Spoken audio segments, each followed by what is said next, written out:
மெய்யன்பர்கள் அனைவருக்கும் எனது பணிவான வணக்கங்கள். நீங்கள் பார்த்து கொண்டிருக்கும் இந்த ஆகாச அருளமுதம் என்கின்ற காணொலி சேனல் முழுக்க முழுக்க இறைத்தன்மை மெய்த்தன்மை இது தொடர்பான நிகழ்வுகளை இடம்பெறும். இங்கு கற்பனை, பொழுதுபோக்கு, உணர்ச்சிகளை தூண்டக்கூடிய நிகழ்வுகள் இடம்பெறாது. மெய்த்தன்மை மட்டும் ஆராயக்கூடிய ஆராய்ச்சி கூடம் இது. இந்த ஆராய்ச்சி கூடத்திற்கு உங்களை அன்போடு வரவேற்கிறேன். வாருங்கள், இணைந்து செயல்படுவோம், மெய்த்தன்மையை உணர்வோம். மெய்த்தன்மையோடு நாள் முழுவதும் உற்சாகத்தோடு இருப்போம். நமது உடல் உபாதைகளை தவிர்ப்போம். இந்த உலகிலே நல்ல இறைத்தன்மையை உணர்ந்து கொண்டு இறைத்தன்மையோடு வாழ்வோம் என்று கூறி, இதுவரை சப்ஸ்கிரைப் செய்யாத நண்பர்கள் அனைவரும் சப்ஸ்கிரைப் செய்யும்படி கேட்டுக்கொண்டு, அப்பொழுதுதான் நான் உங்களோடு தொடர்பு கொள்ள முடியும் என்ற நிலைப்பாட்டிலே இருந்து கொண்டு நிகழ்ச்சிக்கு செல்வோம். முடிந்தவரை இறுதி வரை காணுங்கள் நண்பர்களே. ஒவ்வொரு சுப நிகழ்ச்சியிலும் இன்று இந்த பதிவிலே காணக்கூடிய ஒரு பகுதி, ஒவ்வொரு சுப நிகழ்ச்சியிலையும் நீங்கள் பார்த்திருப்பீர்கள், வலது காலை எடுத்து வைத்து வா. அது மணமக்களாக இருக்கட்டும், அல்லது ஒரு புது இல்லம் குடிபுகும் நிகழ்ச்சியாக இருக்கட்டும், எந்த ஒரு சுப காரியங்களிலும் வலது காலை எடுத்து வைத்து வா என்கிறார்கள். இதனுடைய விளக்கம் பல பேருக்கு தெரிந்திருக்க வாய்ப்பு இருக்கிறது. தெரியாத அன்பர்கள் அனைவருக்கும் இந்த சிறிய விளக்கம், இது சிறிய ஒரு விளக்கம்தான். எனவே இந்த வலது காலை எடுத்து வைத்து வா என்றால், இங்கே நான் கால் என்று நிறைய காலை பற்றி உங்களுக்கு சொல்லிக் கொண்டிருக்கிறேன். இந்த கால் என்பது என்ன? கால் என்பது காற்று என்று சொல்லக்கூடிய சுவாச நிலை. இந்த காற்று என்று சொல்லக்கூடிய பஞ்சபூதங்களிலே வரக்கூடிய தத்துவம். இரண்டாவது தத்துவம் ஆகாசம். ஆகாச மடத்திற்கு காற்றுதான். இந்த காற்று தான் நம்மை வாழ வைக்கிறது. காற்று இல்லை என்றால் மூச்சு போய்விடும். மூச்சு இல்லை என்றால் நமது இந்த பௌதிக உடல் அழிந்துவிடும்.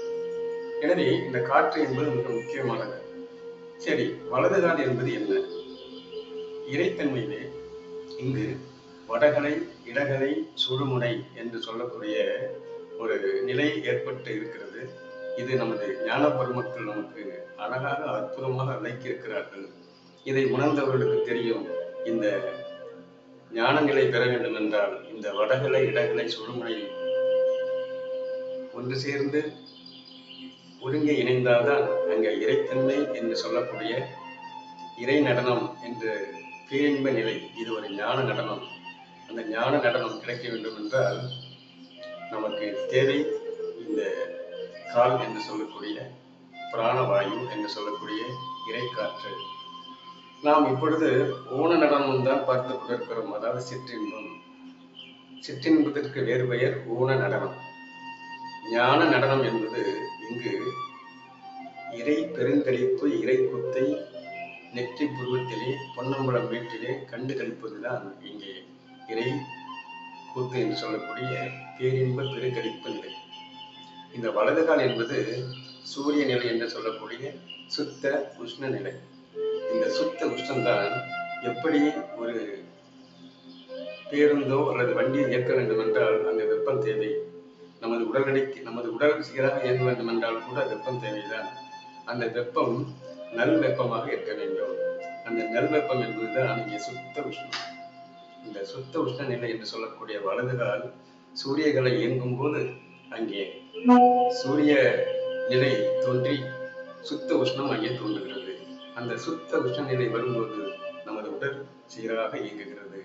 உடல் மட்டுமல்ல, நமது சுற்றுப்புறமும் நம்மை சார்ந்தவர்களும் அங்கே ஒரு அலை இயக்க நிலை தோன்றி அந்த அலை இயக்கம் மூலம் தெளிவான மகிழ்ச்சி நிலை ஏற்படுகிறது. அந்த மகிழ்ச்சி நிலை ஏற்படும் போது அன்பு வரணி அங்கே ஊற்றிருக்கிறது. அதுதான் இங்கே வலது காலை எடுத்து வைத்து வா. வலது சுவாசம் மிக மிக முக்கியம். அந்த வலது சுவாசம் என்பதுதான் இங்கே கூறுகிறார்கள்.